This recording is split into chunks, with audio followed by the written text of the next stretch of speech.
Hello, and welcome to Top Story Daily Edition. I'm JNS Editor-in-Chief Jonathan Tobin. Thanks for joining me for a discussion on the most pressing issues in the Jewish world. Please like, subscribe, and give us good reviews when you listen or watch the show. Now let's get started. When far-right extremists attacked synagogues in Pittsburgh in 2018 and Poway, California in 2019, with deadly results, these incidents generated the kind of fear among American Jews that had not been felt in recent memory. Communities were galvanized into action to better protect Jewish institutions.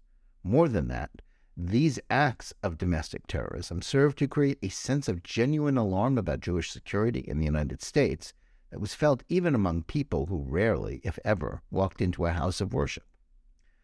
But more than a year after another synagogue was attacked in Colleyville, Texas in January 2022, the very different reactions to that crime is still worth thinking about. Of course, the good news about Colleyville was that thankfully no one died.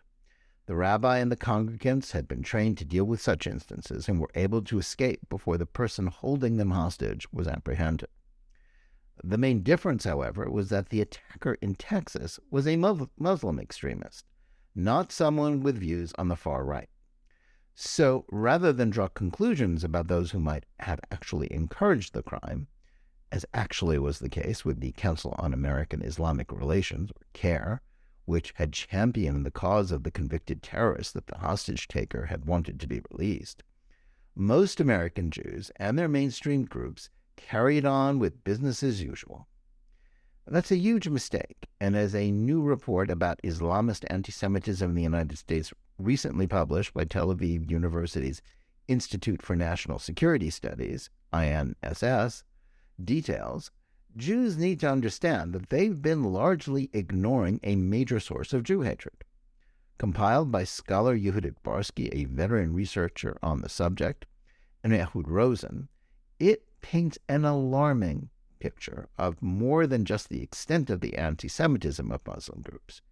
It also discusses the way such groups are being effectively mainstreamed because of the popularity of intersectionality, that fashionable woke belief that all oppressed groups are connected. Thanks to the acceptance of critical race theory ideology, American liberals who rightly worry about that contradicting any idea even remotely connected to the Black Lives Matter movement will lead to false accusations of racism, and are increasingly willing to believe that Muslims dedicated to Israel's destruction are morally equivalent to the cause of promoting civil rights in the United States.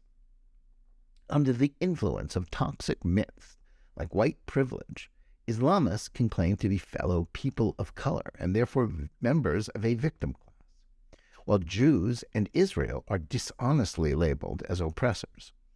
What Barsky calls a dangerous red-green alliance has caused not just mainstream liberals, but many Jews to downplay Islamist Jew hatred, even as they are overhyping the threat from the right. In the aftermath of Pittsburgh and Poway, the notion that hate-filled, armed right-wingers were seeking to harm Jews stopped being theoretical and began to be felt as a genuine threat to American Jewish life. It reinforced most Jews' pre-existing assumptions that the main anti-Semitic threat comes from the right. This served as an excuse for many liberal Jewish groups to connect the dots between the deranged gunman in both cases to mainstream American political conservatives, and of course the man they hated most, then President Donald Trump. The political fallout from that effort to smear political opponents by tying them to terrorists that they had nothing to do with continues to be felt. But with each passing year, more Jews have come to realize that while the threat of violence from the far right is real, the forces that are actually mainstreaming anti-Semitism are on the other end of the political spectrum. The intersectional left, which seeks to falsely delegitimize Zionism and Israel as the product of white privilege, has become part of mainstream discourse as it migrated from college campuses to popular culture, the media, and even the halls of Congress. Though many liberals have been reluctant to view anti-Semitism as something that can arise on both sides of the aisle, The realization that the BDS movement and other anti-Zionist agitation is expressly in the tropes of traditional Jew hatred is telling. And whereas the anti-Semitic far right is politically isolated, the growing influence of progressives and the congressional squad within the Democratic Party cannot be ignored. Indeed, even someone as determined to demonize political conservatives as Anti-Defamation League CEO Jonathan Greenblatt recently gave a speech emphasizing the fact that anti-Zionism is anti-Semitism and barely mentioned Trump. That's a sign, however belated and faint, of communal sanity. Still, there's one element of American anti-Semitism that continues to fly under the communal radar: the virulent Jew hatred promoted by Muslim extremists. The Islamist movement in the United States remains something of an unknown for most American Jews, and the reasons for that are not hard to discover. Most American Jewish groups are committed to the principle of interfaith dialogue with an almost religious fervor. As a result, they are loath to acknowledge that a major segment of another faith group they see as a fellow religious minority with whom they ought to be friends is ideologically committed to a worldview in which Jews are a despised enemy.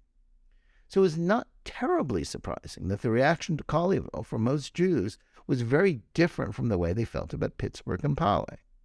But Barsky's report puts into focus the problem with thinking this way.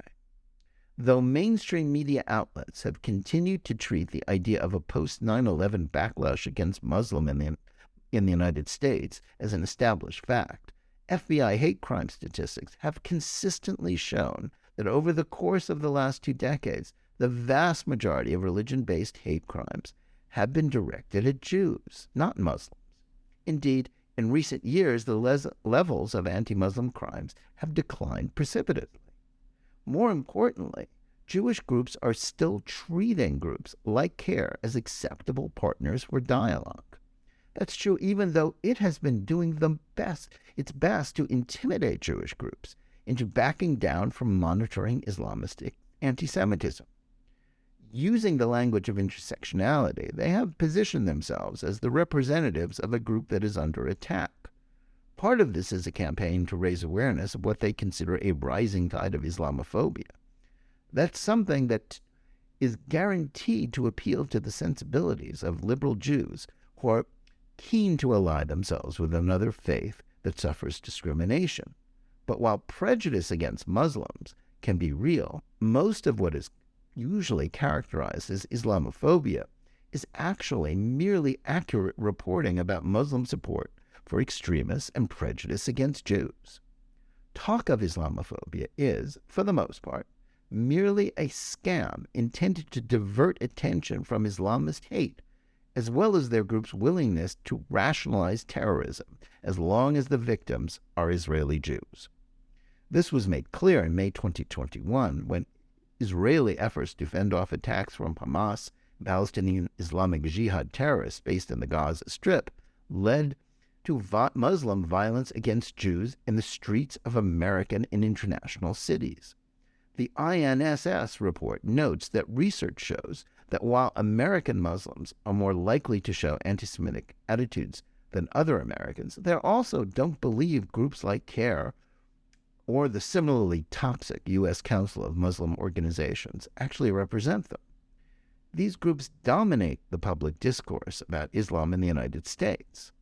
At the same time, the most prominent Muslims in politics are also the most extreme, like Squad members, Representatives Ilhan Omar and Rashida Tlaib, both of whom have engaged in prejudicial rhetoric about Jews and support the anti-Semitic BDS movement, and therefore are aligned with Islamists rather than moderates within that community. As the INSS report concludes, American Jews ought to be more careful about the identity of Muslim groups with which they seek interfaith dialogue.